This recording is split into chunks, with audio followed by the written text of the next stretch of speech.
Deyir, məsələn, mən atama xidmət edirdim, oğlu danışır. Ömrünün axır vaxtları idi. Və mən yanında qalırdım, bir otaqda qalırdıq. Bu gördüm, desəm bu narahatdır, mənə danışdı ki, mənim bir filan alim var idi, oğlu ilə bir yerdə yaşayırdı. Bir gün oğluna dedi ki, yaxşı olar ki, pərdə çəkək.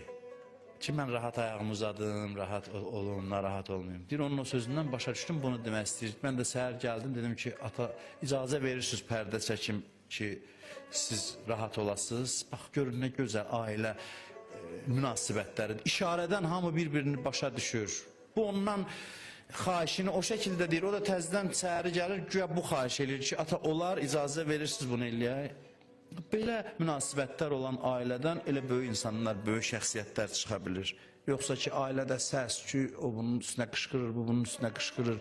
Bilinmir böyük kimdir, kiçik kimdir, ailənin başçısı kimdir. Nə qadın bilinir, nə kişi bilinir, ondan çətin təqvalı uşaq çıxsın. Çətin imanlı övlad çıxsın.